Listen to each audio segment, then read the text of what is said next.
Hello, everyone. Welcome to Buckeyes Tomorrow Morning. I am Mark Givler, not Tom Orr. Tom Orr is on vacation. We're filling in for him here for the next week or so. Got Kevin Noon here with me as well. It is Wednesday, June 4th, 87 days until the Texas game, 178 days until Michigan. Guys, we're almost there. We're getting there. Like June is going to fly. We got camps. We got official visit weekends the next few weekends. We're getting close. I can feel it. Kevin, how are you doing? Doing well. Just looking outside and starting to get warm again. So we know camp season is almost here. I think it was 80 today out at my house. I don't know if that was the high or whatever. And you're right. Before we know it, we're going to be in Vegas for Big Ten Media Days, and then we'll be out at the fields over at the Woody. And as you said, we're inside of 90 days, I guess, to the Texas game. And the college football magazines are out, which is certainly, the beginning of the season. Call it, the precursor to the holidays, and lots of things to be excited about. Yes, sir. So we are getting there, folks. Today we're going to kind of get into the schedule that Ohio State plays in 2025. We're going to talk about some of maybe the off the radar games a little bit. Look, everyone knows the Texas game's leading off. Everyone knows the Michigan game's at the end of the season. And then everyone knows the Jim Knowles rematch against Penn State is coming up November 1st. But what we want to talk about today are the trap games on Ohio State's schedule. I think there's a lot of potential trap games on this particular schedule. I think it's a sneaky tough schedule there in the middle of the schedule between those bookend big games against Texas and Michigan. And so Kevin and I are going to kind of talk about our biggest trap games that Ohio State, the landmine games Ohio State needs to be careful about. Kevin, anything jump out to you on the schedule when you took a first look at it this year when it came out? Anything that kind of jumps out to you right away is, they better be ready for that one. When in doubt, look for games at Purdue. And yes, Purdue is terrible. And there it is on Saturday, November 8th, coming on the heels of a big game against Penn State. I'm going to take the graphic off here in a second since we're there. Everybody sees it. We're talking about it right there, Saturday, November 8th at Purdue. Now, Purdue is terrible. They are terrible. Like Charles Barkley, terrible. It's not a trap game in terms of the Jimmies and Joes. Purdue lost all of its good players via the portal. Max Clare is in Columbus. Their best defensive back is at Oregon. It is a difficult path for Purdue. Strange things happen at Ross-Ade Stadium, and we don't know if it's going to be a night game. I doubt it's going to be a night game. We're in November. The whole fallacy of Big Ten night games in November, I think we've kind of broken through that. There's money to be had, and there's inventory to fill, and damn it, NBC needs to get its money's worth out of the check that it's cutting and everything else. But this is a trap game based on history and based on location in the schedule. The history being Ohio State doinks off games it shouldn't to Purdue. Now, that has not been a Ryan Day issue. That was an Urban Meyer issue. That's not been a Ryan Day issue. Ryan Day doinks off games to Michigan, not to Purdue, not to Iowa, none of those types of games.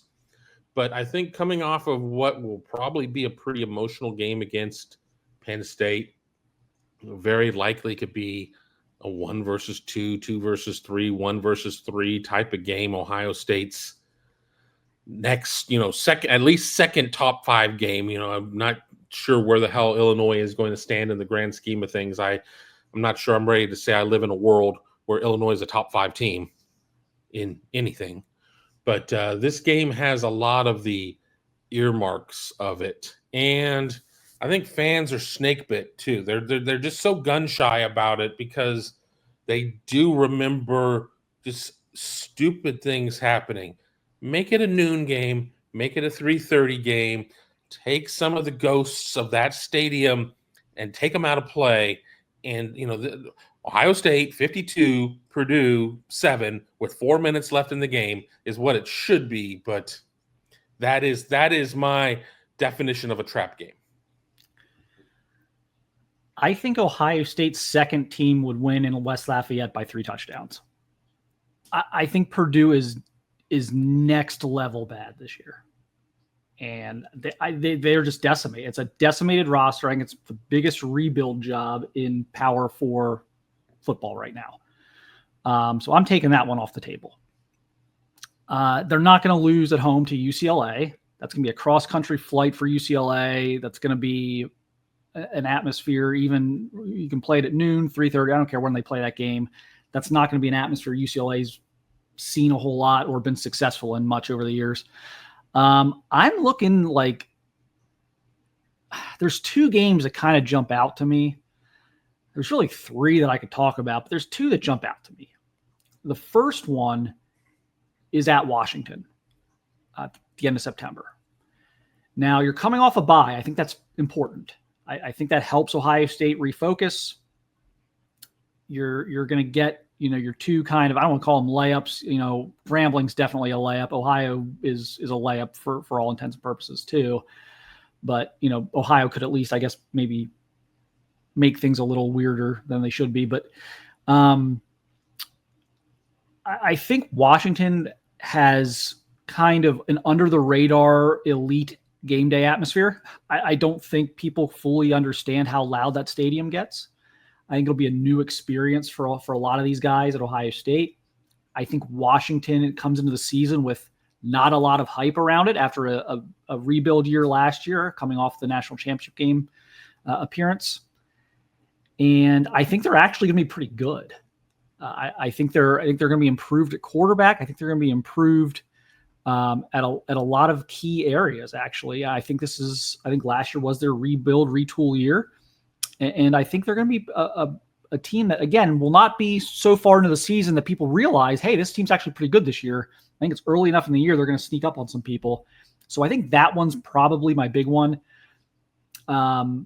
in terms of fitting the true definition of a trap game. But look, that Illinois game is really up there. Now, Illinois may enter that game in the top 10. It's possible, who knows? So can that be called a trap game? I'll let us know in the comments. There you go. Comment does Illinois qualify as a trap game? Let us know what you think, because if it does, that's a big one for me, because you go on the road to Washington, you face Minnesota at home, and that's another sneaky game with PJ Fleck coming home, and there's a lot of things in that game that I think could go wrong too, coming out of the West Coast trip to Washington, and then you come back home. So you're kind of going through it there those 2 weeks. And then you have to go to Illinois. It's going to be the biggest game that football program's played in forever. And you still have the Wisconsin game kind of looking at the next week where you're going at Wisconsin. I don't think they'll lose at Wisconsin. I kind of crossed that one off. I think Wisconsin's completely outmanned. But that Illinois game to me is again, another one I think they need to be careful of. Kevin, is there a second one that you kind of see in there? If it's one of the ones I talked about, that's fine. But is there a second one in there that you're like, okay, that needs to be, extra careful on that one? I'm going to say Minnesota, and I'm going to bring up the schedule in a minute. I want to address the 2 games you brought up.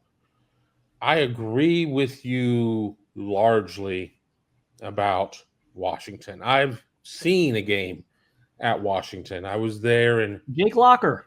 2007. Yeah, it was 2007. Brandon Sane scores a late touchdown. Jim Tressel looks like somebody kicked him in the stomach because he was just trying to be all sportsmanlike and everything else. And Brandon Sane was just a young pup and excited to be out there. And, he's going to go out there and leg out a seeing eye single, and he legged out a seeing eye touchdown because Washington wasn't really all that good. Washington is a really neat venue to watch a game at. I've not been there in almost 20 years, so I'm hesitant to say I know what this building is all about. And yes, there's their version of the volunteer Navy. You got your boats that you can bring up and everything. These boats aren't making it louder or whatever. Honestly, it's kind of a wine and cheese and Starbucks and grunge type of crowd or whatever. It's loud. Is it going to be any loud? Is it going to be as loud as Oregon last year? No. Is it going to be close to as loud as Oregon last year? No. It was an open air press box last time I was there, and there were these air horns that pointed right in, and I wanted, like, the first time one went off, and it wasn't often because Ohio State really just dominated the game, I nearly jumped out of my skin. I was not prepared for that, among other things, including a really slow elevator up there and everything else. But I think that, with that game being Ohio State's first road game of the season, and okay, we're in week 4 or week 5, we're in week 5 of the season. You've played a top 5 matchup more than likely. You've played a couple of tomato cans in terms of football pedigree versus football pedigree. You've had an open week. And I think that you can't just say, well, we're just going to show up to Washington and that's going to be that. Now, as for the second one you mentioned, at Illinois, Illinois' preseason ranked 11 according to some of the metric whatever the hell's out there, ESPN, the USA Today, Coaches Poll, Amway, whoever is in charge of that one, that's not out. The preseason AP is not out. So the rankings that are in the schedule are all, very subjective.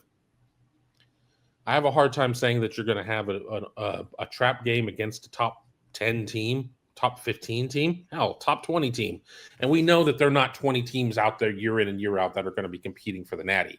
Now, obviously, there are 12 because we got a 12-team playoff. So just by the nature of the beast, you're going to have 12. And I guess in theory, you're going to probably have 4 or 5 teams that are going to be right there kind of at the cut. So if Illinois is kind of getting mentioned in there, even in the preseason, I don't know if I call it a trap game. It is a trap game, though, in terms of having Wisconsin on the back end of it. And let's be honest, Wisconsin is still going to carry a lot more cachet amongst Ohio State fans and players and everything than Illinois is. I mean, Wisconsin has certainly been a problematic team for Ohio State once in a blue moon in the past, but then again, so was Illinois. So was Illinois the year that Ohio State dropped the game in Columbus and then needed 7 things to happen to get to the BCS, and 9 of them happened, and it kind of created not a great draw of playing LSU in New Orleans, but that's we're going back into the history books at that point. But I don't know. I think that if it would be kind of an upset if Illinois hung around. I'm not going to walk around and say a Luke Altmaier-led team at quarterback should be within 4 touchdowns of Ohio State, but stupid stuff happens, and that stadium is always a wind tunnel. I'm convinced it's built east to west, not north to south, so the wind just whips right through it, and there's never been a game that I've been there that it has not been extremely windy. But I'll throw my other trap game in there, and that's Minnesota, which is the week before. And here's why it's kind of a trap game. I'm not a big PJ Fleck fan in terms of thinking that he is on a short list for Ohio State. If the position ever came open, he's exhausting. I want to throw a bunch of grenades in that boat and sink that MFer right in the middle of the lake because I hate all that stuff. I can't stand it. It is just forced garbage enthusiasm. It just drives me nuts. Have an opinion, Kevin. Well, I do. But you have it between 2 road games, going all the way out cross country to go play at Wisconsin or at Washington, and then you have Illinois on the back end of it. So this is the game where you go out to Washington and you handle business in a pretty decent fashion, 35-13 type of win. You got a win against top 5 Texas. You got a huge road win out there on the West Coast. Are you fat and happy? I mean, you got back-to-back roadies coming up. Really, you got roadie off, huge game with Penn State. So, your dance card is full. You've got everything spoken for. It would be really easy to let up for that Minnesota game. And Coy Parrish, I think that's the only player I can name from Minnesota. And oh, come on. I think that's the only player. Darius Taylor is going to be an NFL running back. They got some guys. The only player I could name, and that's because he probably should have been a Buckeye. But all joking aside, or seriousness, maybe I need to do a little more reading. That's a game that I would probably make sure that No, I'm not playing It's Time for War in the Woody for, 24 hours a day, 7 days a week to lead up to it. But I think I'm making sure that everybody is quite aware that is a highly droppable game, and it has nothing to do with what's on the Minnesota side. It has to do everything with what's between the ears on the Ohio State side. Well, first of all, where do I get Washington plus 22 against Ohio State there? Because you said 35-13. I want Washington plus 22 for a mortgage payment. So there's that. I'm just being polite. Other than wanting to sink PJ's boat, I'm trying to be polite. If you want to hear unfiltered, Kevin, listen to the big. I want my Washington plus 22. If you're going to give me 22 for Washington in that game, I want to take that. But I think it's going to be closer than that. But Minnesota is definitely a trap game. Like it is. Like I said, I think this schedule has like 4 trap games on it. So I think it's a sneaky, tough schedule. I think when we look back on it at the end of the year, they're gonna be like, man, that was a really good schedule. Not just because of the big games, the big name schools on their schedule, but again, I look back. I think we're gonna look back and say Washington, Minnesota, Illinois were all pretty good this year. I really, really think that. And then we'll see kind of what Rutgers has, just being the game before the Michigan game, and how focused Ohio State's going to be on desperately trying to break that streak this year. But PJ Fleck lives for these games. They gave Penn State a hell of a scare last year. He has his teams ready for these games. They play a physical brand of football. Despite Kevin just completely disparaging their talent, they do have some dudes there. We've seen these guys every year. We go to the combine and there's like 4 Minnesota guys there. I mean, they've done a sneaky good job of developing there. So I think I do agree that that's a potential trap game. And again, sandwiching them between road games at Washington and at Illinois also, I think, does enhance that as well. Before we get into our final thoughts here, I would very much like to thank our sponsor, Grateful Griddle. Grateful Griddle is here to take your events to the next level, whether it's a wedding, corporate event, or birthday party. Their Columbus food truck catering serves up mouthwatering smash burgers, customizable menus, and unbeatable service. Head to gratefulgriddleoh.com and let them handle the flavor while you enjoy the fun. Again, gratefulgriddleoh.com. We do have a link in the description box. Go support them. They also have they're doing more than just catering now. I know they're getting around and they're having kind of stops. I think they have a schedule every month, and so check that out. You can kind of see where they're going to be, and we are going to be doing a hungry huddle there at some point in the near future. So stay tuned for that. And I've had the opportunity to go to the food truck during kind of their soft launch. They were up at a brewery somewhere on the north side of town, which I live way out far east. So, I mean, I had to leave a trail of breadcrumbs. Smash burgers were fantastic. Highly recommended. If it's served out of a food truck, I'm generally going to like it more or less. But they're not just a sponsor. I mean, if they did more stops out east, they would be part of my rotation. They would absolutely be part of my rotation. Not being paid to say that. I'm just speaking the truth. Just like I'm speaking Buckeye owned. And I'm speaking the truth in saying Minnesota has beaten Ohio State twice since 81? They beat them I've got my Winsapedi up here, beat them in 2000, and then they beat them in 81 or whatever. So I know you can't put all of those on PJ Fleck and his fake enthusiasm, but let others worry about that. He's super annoying. I got news for you, Kevin. It's not fake. It may be annoying. I'm not going to tell you you can't be annoyed by it. It's not fake. PJ Fleck, certified lunatic. I'm just telling you. That is... Well, I could drink C4, who is not a sponsor of the show yet, and have fake enthusiasm too, and probably feel like I've been run over by a truck. But yeah. Just final thoughts. I mean, we kind of played the hypothetical on Chip Minnick and I did on our Around the Big Ten podcast. I mean, what's like a best case, worst case scenario for you here with the Ohio State schedule? Well, I mean, it's this Ohio State. Best case is always going to be undefeated. I don't think there's ever going to be a year of where I'm going to say the ceiling for this team is 11-1. The ceiling for this team is 10-2. So best case scenario is undefeated. win every game by at least 2 touchdowns or whatever. But I've got to see it. I just really don't think that we're going to be in a world anymore where we're going to see somebody come out the other end of the meat grinder at 16-0 as a national champion. I think that games are going to get dropped.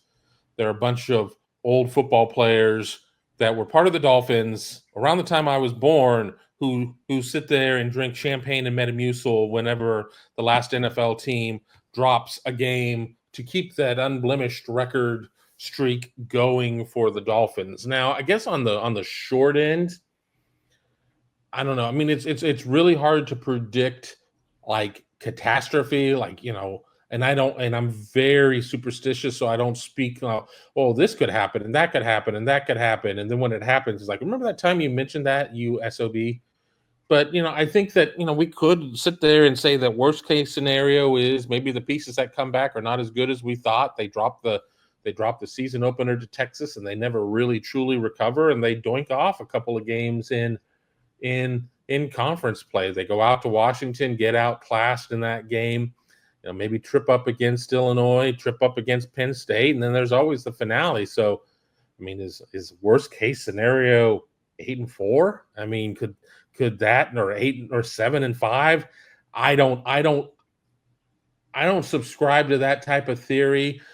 Based on just the talent and where everything is, I think worst case scenario for this team is like 9-3. And before somebody cuts that up and it's like, Kevin Noon doesn't believe in this team. We're speaking if, everything goes wrong.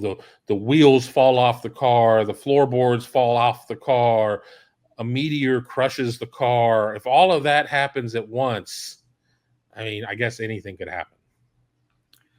Yeah, I think 9-3 is the floor. I think that's kind of a worst case. Lose to Texas, drop one of those late September, October games, and then lose to either Penn State or Michigan in November. And quite frankly, it probably doesn't get you in the playoff, but you're probably still in the bubble at that point, if that's the case. But best case for me, I never do the undefeated thing because I've picked Ohio State to lose at least one game every year since I've been doing this, and every year since I've been doing this, I've been right. And they've won 2 national titles, in spite of that. So they're going to lose a game somewhere. It's just a matter of when that game is, which game it is. I tend to think they're going to beat Michigan this year. I think, as I said on another show, I think last year was national championship or bust, where it was like, okay, we have to win the national championship. Whatever happens before that is whatever, but we have to win the national championship with this roster. I think the mindset this year is more repeating would be great, but whatever happens, we have to beat Michigan, and everything else is kind of icing on the cake. So I think they're going to beat Michigan. But they're going to drop one somewhere between the fact that every team does pretty much. There's very, very few undefeated teams for the whole gauntlet. And they do have a challenging schedule, and they've got a first-year starting quarterback who's almost always going to lose a game because he's almost always going to have 2 or 3 games where it just doesn't work, and you hope you can survive those. CJ Stroud had a tough one his first year against Oregon. You're just generally going to lose a game, so they're going to drop one somewhere. But best case scenario is a 1-loss repeat for me, and worst case scenario is 9-3. So. I think that'll do it. This is gone over 20 minutes here. I think Tom usually goes about 15. So better. We are better. So hopefully, Tom better hurry back. He's about to get Wally pipped here. I think I just have this feeling that we've caught lightning in a bottle here on the show, and Tom could be in trouble. So hopefully he's back soon. But in the meantime, you're stuck with a rotation of myself, Kevin, and Tony Gerdeman. So apologies. But we will catch you tomorrow morning. We'll get you on the next one, and we'll see. You guys have to tune in to see who's going to be on it. I don't know if I'm going to be on it, and Kevin's going to be on it. I don't know who's going to be on it. It's going to be a mystery host again tomorrow. But thanks, everyone, for watching and listening, and we'll catch you again soon.